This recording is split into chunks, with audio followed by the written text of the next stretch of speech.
নমস্কার বন্ধুরা, আজ আমি নিয়ে এসেছি পটলের দারুণ একটি নিরামিষ রেসিপি, যেটা ভাত হোক বা রুটি যে কোনো কিছুর সাথে খেতে দুর্দান্ত লাগবে।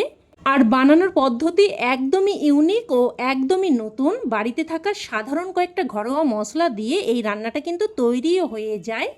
আর এই রান্নাটা এতটাই টেস্টি হয় যে পটল খেতে পছন্দ করে না সেও কিন্তু একদম চেটে পুটে খেয়ে নেবে। তো রান্নাটা তৈরি করার জন্য প্রথমেই আমি এখানে প্রায় 500 গ্রাম মতো পটল নিয়েছি।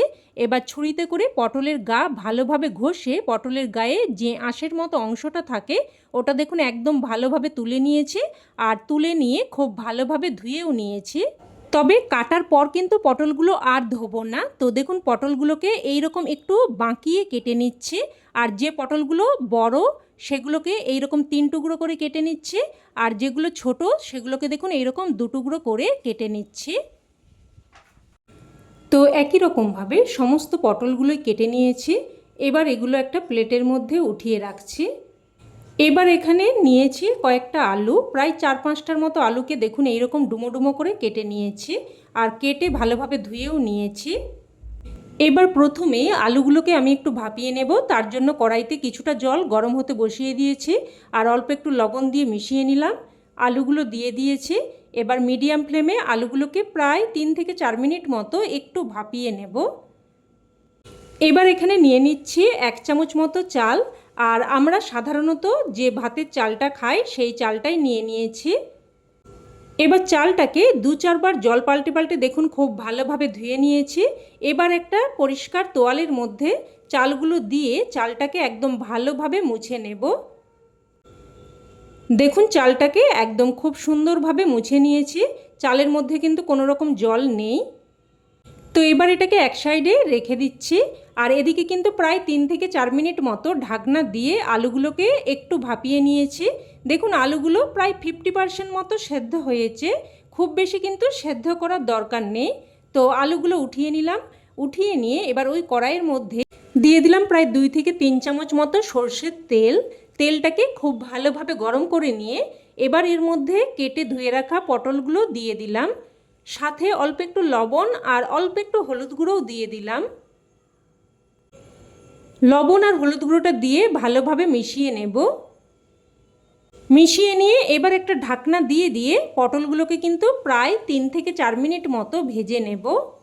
আর এই সময় আমি একটা মশলা তৈরি করে নেব। তো গ্যাস অন করে একটা তড়কা প্যান বসিয়ে দিয়েছি আর এর মধ্যে ধুয়ে রাখা চালটা দিয়ে কয়েক সেকেন্ড নাড়াচাড়া করে নিলাম।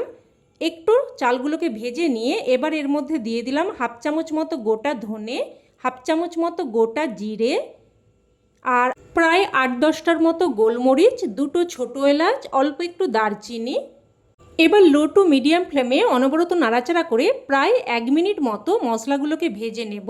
তবে মশলাগুলো যাতে পুড়ে না যায় সেটা খেয়াল রাখবেন। মোটামুটি মশলা থেকে একটা সুন্দর ফ্লেভার বেরোনো অবধি ভেজে নেবেন। তো মশলাগুলো ভাজা হয়ে গেছে, এবার নামিয়ে রাখলাম। আর এদিকে কিন্তু প্রায় 3 থেকে 4 মিনিট মতো ঢাকনা দিয়ে দিয়ে দেখুন পটলগুলোকে ভেজে নিয়েছি। পটলের মধ্যে কিন্তু একটা সুন্দর লালচে রং ধরে গেছে। এবার এখানে আমি দিয়ে দিলাম 2টো শুকনো লঙ্কা আর 3টে কাঁচা লঙ্কা। এবার আবারও একটুক্ষণ নাড়াচাড়া করে ভেজে নেব। তো দেখুন লঙ্কাগুলোও কিন্তু ভাজা হয়ে গেছে। এবার এই লঙ্কাগুলো আমি উঠিয়ে রাখছি আর এই লঙ্কাগুলোকে কিন্তু আমি বেটে নেব। তো লঙ্কাগুলো উঠিয়ে নিলাম আর সাথে সাথে পটলগুলো উঠিয়ে নিচ্ছি।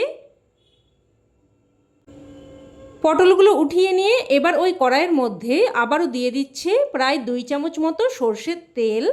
তেল হালকা গরম হয়ে আসলে ফোড়নে দিয়ে দিলাম 1/2 চামচ গোটা জিরে, একটা তেজপাতা আর একটা শুকনো লঙ্কাকে 2 টুকরো করে দিয়ে দিলাম। ফোড়নটাকে কয়েক সেকেন্ড নাড়াচাড়া করে ভেজে নেব। ফোড়নটা ভেজে নিয়ে এবার এর মধ্যে ভাপিয়ে রাখা আলুগুলো দিয়ে দিচ্ছি। আলুগুলোকে একটুক্ষণ নাড়াচাড়া করে ভেজে নেব। বন্ধুরা, আপনারা হয়তো পটল আলুর তরকারি সবাই রান্না করে খেয়েছেন, তবে আশা করি এইভাবে হয়তো কোনো দিন বানিয়ে খাননি। তাই আপনাদেরকে অনুরোধ করব অবশ্যই এইভাবে একবার বানিয়ে দেখবেন। তো দেখুন আলুগুলোকে একটু ভেজে নিয়ে এবার এখানে একটা মিডিয়াম সাইজের কুচানো টমেটো দিয়ে দিয়েছি। আর আবারও একটুক্ষণ নাড়াচাড়া করে দেখুন টমেটোটাকেও ভেজে নিলাম। ভেজে নিয়ে এবার যে লঙ্কাগুলো আমি ভেজে উঠিয়ে রেখেছিলাম ওইগুলো বেটে নিয়েছি। তো ওই বেটে রাখা লঙ্কাগুলো দিয়ে দিলাম, আর বাটিটা ধুয়ে অল্প একটু জলও দিয়ে দিয়েছি। এবার এখানে দিয়ে দিচ্ছি একদমই অল্প একটু করে, প্রায় 1/4 চামচ মতো করে জিরের গুঁড়ো, ধনের গুঁড়ো, আর দিয়ে দিলাম 1/2 চামচ মতো হলুদ গুঁড়ো। আর এই রান্নাতে কিন্তু আদার ব্যবহার হবে না। তো সব কিছু মিশিয়ে নিয়ে এবার একটা ঢাকনা দিয়ে দিয়ে মশলাটাকে ভালোভাবে কষিয়ে নেব। প্রায় 2 থেকে 3 মিনিট মতো ঢাকনা দিয়ে দেখুন মশলাটাকে কষিয়ে নিয়েছি। এবার এখানে দিয়ে দিচ্ছি ভেজে রাখা পটল,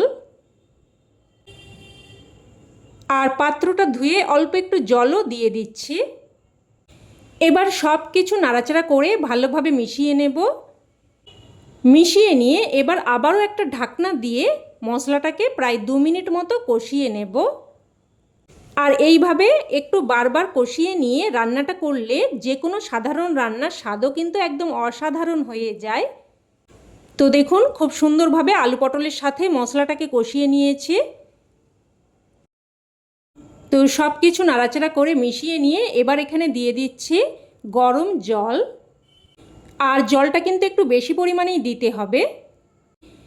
এবার দিয়ে দিচ্ছি স্বাদ অনুযায়ী লবণ। লবণটা দিয়ে ভালোভাবে মিশিয়ে নিয়ে প্রথমে হাই ফ্লেমে ঝোলটাকে ফুটতে দেব। ফুটে আসলে এবার গ্যাসের ফ্লেমটাকে মিডিয়ামে করে দিয়ে একটা ঢাকনা দিয়ে প্রায় কিন্তু 4 থেকে 5 মিনিট মতো রান্না করে নেব। এবার এখানে যে মশলাটা আগে থেকে ভেজে উঠিয়ে রেখেছিলাম ওটাকে দেখুন একদম মিহি করে পেস্ট করে নিয়েছি। আর মশলাটাকে কিন্তু গুঁড়ো করলে চলবে না, এইরকম মিহি করে পেস্ট করে নিতে হবে। এবার এদিকে প্রায় 4-5 মিনিট মতো ঢাকনা দিয়ে রান্না করে নিয়েছি। আর দেখে নেব এবার আলু আর পটল ভালোভাবে সেদ্ধ হয়েছে কিনা। তো দেখুন পটল কিন্তু খুব সুন্দরভাবে সেদ্ধ হয়ে গেছে, আর আলুও দেখুন একদম সুন্দরভাবে সেদ্ধ হয়ে গেছে। এবার এখানে এই ভাজা মশলার পেস্টটা দিয়ে দিচ্ছি। আর এই মশলাটাই হলো কিন্তু এই রান্নার স্পেশাল মশলা, যেটা এই রান্নার স্বাদে একদম অন্য মাত্রা এনে দেবে। একদম সাধারণ ঘরোয়া মশলা দিয়ে এই রকম যে একটা দারুণ টেস্টি রেসিপি বানানো যায়, আপনারা একবার না বানিয়ে খেলে কিন্তু বুঝবেন না। তো মশলাটা দিয়ে ভালোভাবে মিশিয়ে নিয়ে এবার মিডিয়াম ফ্লেমে প্রায় 2 থেকে 3 মিনিট মতো ফুটিয়ে নেব। আর এখন কিন্তু ঢাকনা দেওয়ার প্রয়োজন নেই।